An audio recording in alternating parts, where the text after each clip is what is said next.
Secondly, when people are given money, they put it back because they buy stuff, and thus the money comes back in the economy and comes back to the government in the form of taxes. That also reduces the amount by about at least a few $100 billion. So like that, the number drastically falls. So it is nowhere near the 3 trillion which many people say. Secondly, many people say that extra money will be useless for rich people. Not true, as the richer people will spend it on luxury items, which will of course be taxed more, and this will be a form of income for the government for its various activities. Thirdly, people will actually do something which they like than doing nothing at all. For example, like today I could have done nothing and sat at home, but instead I chose to come to the debate because I like the topic and I like to debate. So people will choose to do something they like than doing nothing at all. But at point of corruption, it is said that power corrupts, but absolute power corrupts absolutely. So whenever there is something like administration, there will be a small amount of petty corruption there in anything. And someone said that small scale experiments were done, there's nothing on a large scale. That is the purpose of small scale experiment. A sample, which is a small representative of the census, are taken and it is run on them to see if the scheme works well. And it is seen that from many samples, UBI works. Thank you. Thank you for that. The next speaker will be mm, Tejas Deshpande. Your 4 minutes will start whenever you start speaking. Can you hear me? Yes. Okay, all right. Okay, here goes. So my argument will be broken in several disconnected parts, countering several points made throughout the first round. Firstly, for all arguments saying how the UBI will help a specific group of people, be it victims of domestic violence or be it a certain group of students or anyone else, you contradict the need for UBI. Welfare programs are clearly better suited for specific groups of people and are more effective in targeting them. Next point. You cannot conclude that the UBI has positive social effects based on an experiment in which you give people in an open economy cash. Let me elaborate on what that means. If you have only a few test subjects in an economy that is far greater than just the number of people you are testing on, they are at a comparative advantage. They receive UBI while everyone else in that market does not, and therefore they are likely to do better. To truly test if UBI is viable, you would have to take a closed economy and give everyone in the closed economy UBI. So experiments that don't meet this criteria fail to convince that UBI has positive social effects. Next point. Unlike UBI, so safety net benefits arise with constraints on how they can be spent. Even if it has a weakened potent, it still has a potent stigma of welfare. Next, I'd like to address the point of domestic violence and abusive relationships. Someone in the opposition stated that UBI helps people in abusive relationships or victims of domestic violence earn financial independence. However, this is wrong. In most cases, in the present, where there is abusive relationships and domestic violence, it is usually the abuser who controls the finances of the family. Even if there is UBI, it is very likely and very easy for the abuser to have control over the finances of the victims. Instead, targeted programs that help a victim directly and don't have to go through the abuser himself are more effective. Now, I come to three important points: automation, overcomplication, and freedom by non dominance. UBI does not help address employment due to automation. See, jobs don't disappear from the market. Rather, I contend that work is changing. A quarter century after the digital revolution began, the economy now employs 37 million more people and offers a record high 6 million job openings in the United States only. Solely by paying citizens who have been replaced by machines is not the best way to help them. Training them to be successful or at least eligible for jobs that are now in demand is more appropriate. And that is achieved better by safety nets and not UBI. Secondly, UBI overcomplicates governmental aid and is given to those who do not need it. UBI goes to the wealthiest who then pay the entire sum of UBI back in tax. This is pointless circulation of cash. Secondly, UBI goes to prisoners. I'm sad to see nobody brought that up. UBI goes to prisoners, rapists, criminals, murderers, people on death row, people who are currently responsible for labor exploitation, human trafficking, and all this even if they actually have a lot of cash in their personal accounts. UBI mandates taxpayers to finance criminals, fraudsters, and even Your the time is over. intentionally unemployed. Your Sorry? time is over. So I think you wrapped up the point. Oh, wait. Sorry, my bad. You have 30 seconds left. Sorry. Okay. Go ahead. Can you start the 30 seconds after, like, just once again? Okay. UBI is set to guarantee freedom by non-dominance. However, this is not true. UBI assigns the role of the provider to the government and, if anything, reduces the financial independence of a citizen. This is especially concerning when the UBI leads to falling labor force participation. The government is dependent on wealthy corporations for revenue. Now, if labor force declines, it triggers a domino effect in the market. Eventually, the big corporations are hit and can no longer pay taxes like they used to. Thus, the corporations can no longer pay tax and can no longer fund UBI. For all these reasons, I negate the resolution of the House based on the fact that UPI is unsustainable. Thank you. Thank you, Speaker. We're going to move on to the next speaker, Vivan Khare, who is speaking against the topic. Vivan, can you turn your camera on?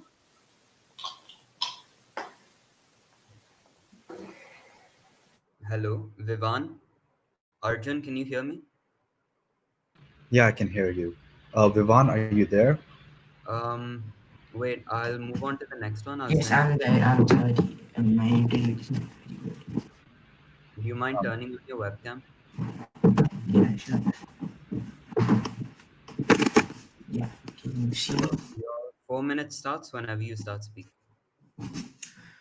Yes, so I would like to address a point which many people are saying is that I took the example of $1,000.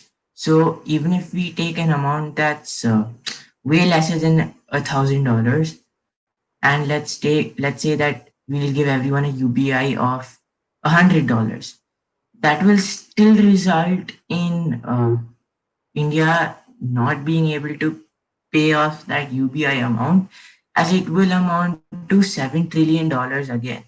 So in no way can we give a UBI amount that will help each citizen. And yeah, so also let's say that there have been many studies on the topic of the UBI. So if everyone gets more money, it will result in everyone becoming poor and rich again. I can send anyone the link about this. It's because if everyone becomes richer by 70,000 rupees a month, many producers will now have the capability to raise the prices of many goods that are cheap currently. So as people will start spending on these goods, they'll start losing money once again, and the excess money that they get from the UBI will be lost because the price of many goods has increased.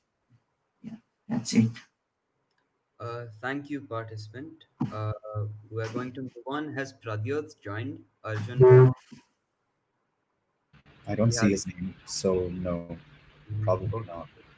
So we'll move on to Aryan Dikshit and Ishan Rai. 1 second, I'll just set up my own timer as well. Sure, no problem. Okay, can I begin? Yeah, I'll start the time and you start. All right. So basically, we've all been debating about how facts. But the point is that the logic beneath the UBI itself is very flawed. So I'll just bring that up, bring you up to speed on that same. Okay. So firstly, when we talk about all these oversimplified models, which our proposition keeps giving us about how UBI has worked in this place, how UBI has worked in that place, we have to understand that all of these are closed economies where external factors were not available at that point of time. So any sort of results you're trying to get from any closed sandbox areas is going to be pointless because they don't really have the externalities which are affected. Secondly, coming to stuff about how our proposition keeps saying it's very bureaucratic, the current system, we have to understand that the bureaucracy in the system is firstly very important when it comes to targeting in itself, because targeting is recognized by all scientists in the field, social scientists in the field of poverty, that we need to target our schemes so that our resources aren't wasted. Because economics, by definition itself, is called the allocation of scarce resources. And if we're going to be wasting our resources by giving people who are rich all this money, that's just pointless. Moving on to when we come to how our proposition keeps talking about how people will get more capital to invest, they're making a fundamental flaw, a fundamental error, primarily because there's a difference between saving and investing. Firstly, when you put your money in a savings account or in a bank, what happens essentially is that you're just saving it, you're not putting it to the stock market, etc., and therefore no capital is generated. However, when you come to investing, there's a big difference, and most people do not want to invest, primarily because of the fact that it's riskier to invest than save, which is why they save money. Next, coming to the fact about how they talk about liberty and how we can go on and are free to do whatever we choose. Firstly, what we have to understand here is that that's fundamentally wrong, primarily because when you look at the fact that if people stay away from the labor market for a large amount of time, what essentially takes place is that there's technical degradation of their skills, which is, say, if they're inside a job market for a long period of time, then what happens is their skills evolve with time, because all managers don't have MBAs, right? Because they get those skills by staying in that position. However, if you don't stay in that position, you're not able to get these skills in themselves, which in turn leads to what we call desperation. And this destitution and desperation means they can't work. It's hard to find work, and therefore we aren't able to fund the UBI, because the UBI depends on taxpayers' money. When we look at the fact that they're going to turn to crime, they won't be happy. That in itself is an argument which completely I don't agree with, primarily because when you look at the fact that happiness is dependent on what you're doing, etc., right? We all agree with that. However, what happens is UBI isn't going to be allowing you to become magically happy, because you're going to be able to do whatever job you want. Because even if you get just 600 rupees a month, it's not like you're going to be able to pay the amount of fee you need to get an education for being a doctor. It's not like with 600 rupees a month you're going to be able to do anything at all, right?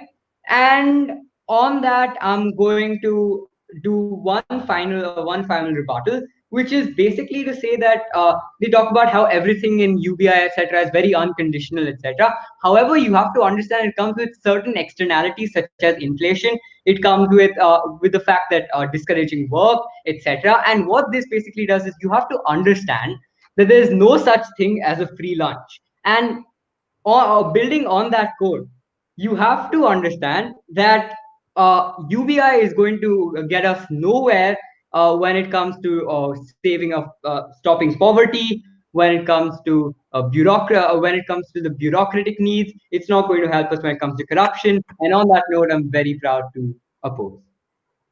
Thank you so much, speaker. We're going to move on to the next and final speaker, Anirudh Chaturvedula. Anirudh? Thank you. So first of all, I found out that many people were commenting on one of the statements which I said, which was that when I said that rich people should help out poor people, and that rich people's hard work and all should stay with them. I said that the rich people should help poor people. So people were doubting why the hard-earned money of the rich people should go to the poor people. But one thing I'd like to say here is, after a certain point of accumulation, money loses its value, because you can literally buy anything you want after you have way too much of money at a certain point. For example, take Jeff Bezos. He has too much of money, right? I mean, what, I think around $200 billion. So he can obviously at least take out a little bit of money. I'm not saying like take out billions or something. Maybe take out like a certain amount of money which will help the poor people, and he can spend it on them. If you see in recent studies, as I already stated, it was shown that around 9 million people are dying every year because of hunger and hunger-related diseases. So even a small contribution from from ultra-rich or super-rich people could obviously at least help decrease the value of the number of people dying because of such such poor reasons. And I wanted to pinpoint a few people in the opposition and a few things which they said which I disagree.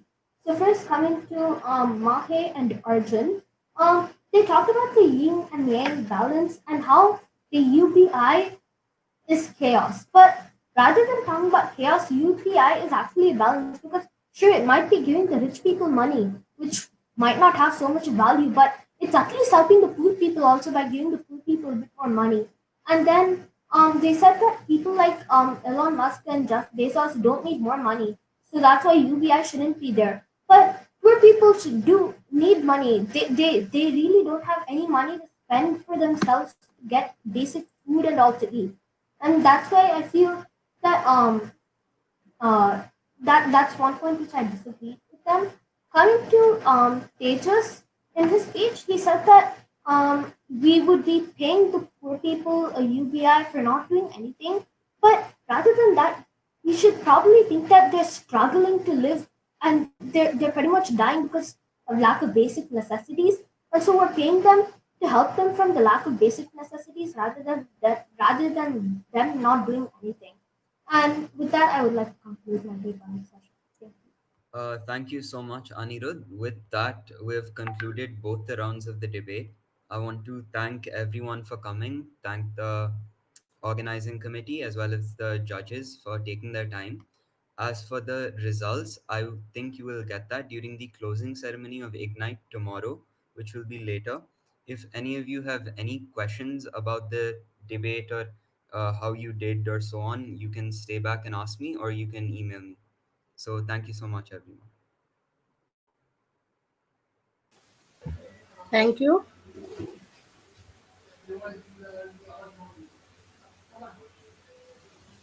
So there's no next round, or is it? No, Is there a finals round? This is it. This is it. It was the opening statement and then the rebuttal round, and we finished almost. No, there's no final round or anything tomorrow, or this is the only round? This is the only round. Oh, thank you. Hey, can I get some feedback, moderator? Yeah, I think you spoke really well. Your organization was really good. I found some of your points were a bit generic, so you could have been more creative there. But especially when it came to the tone and structure, it was quite good. I felt your questions, you could have gotten better questions, and I'm just saying this because you did really, really well otherwise. And if you want to look to improve, then that's where you should look at. Your questions were a bit generic. But other than that, especially when it came to the structure of your speeches, it was very easy to follow and it was very good. Shamali ma'am, if you have any feedback, by the way, I think you'd be a lot better than me at this. And Saheli ma'am as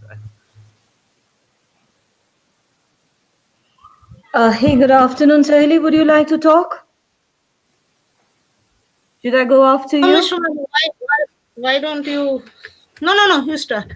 Okay, first off, it was very nice. I spent nice 2 hours listening to you all intently, and some of you are really powerful speaker. And since Tejas was asking, Anna, Tejas, you really have a good organizational skill, and you put in your points very well. And even, could you please turn on your cameras, because we're going to sort of hang off in a second, so it's better to see all of you.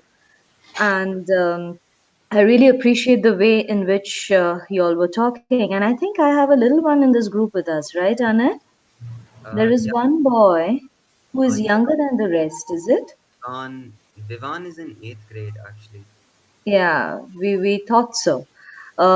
Yes, it was a nice experience. I like the way in which you all have organized the points, looked beyond boundaries, and it was quite refreshing. And some of you are really nice speakers. In fact, me and Ms. Saheli, we did exchange a few notes while you all were talking when there were various points coming up from you all. And yes, it was a nice experience. Good job, all of you. Nice. Yeah, guys, it was a very nice experience, and it's very good to see that young people like you are worried. You are talking about things which actually needs to be addressed and needs to be spoken of. About the change that we keep on talking about making out in the outside world, and we are so disappointed about. I believe this is a good start and very well done. Very powerful speaker. I was happy about the topic also, Saheli, right? Yeah. I mean, it was quite a very one. Unconventional, very less addressed, and a very important one which needs to be addressed. So yeah, true. Very, very good one. It was nice. Yeah. So we would love to see more of these, and I think that's all from me. Okay, that's all from me too. Okay, with that, I think we can log off again. Thank you everyone for coming and spending time on this. Thank you. Thank you. It was such a it was a great time working with all of you. Thank you. Thank you. Thank you. If possible, could you give like our team kind of nice feedback? Ma'am, go ahead. Sorry? I think Sampada wants feedback on how she did. Yes, Sahili, you would like to talk about Sampada's... Yeah, I'll say something. Sampada, see, first of all, I'm not trying to be very diplomatic here, but this might be a very cliche line when I say all of you are good. The reason why only this many people have participated is a reason that might be this is your area where you are confident about and you are talking. Sampada, I like the way you put forward your arguments. I like the way you put forward your points. Maybe a little bit on the presentation could have been worked, but overall it was good. See, it has been very difficult. Like again, a very cliched line, but honestly, when you sit and judge, and when you are in our place in a competition like this, which is so entertaining and interesting, it's very difficult to judge and leave out one child and over another. And honestly, ask me, Shomali, we are not trying to be diplomatic here. It is No, see, one thing I would like to say that the topic, as I told you, is quite... I like the topic. It's a good one. And the manner in which you all roped in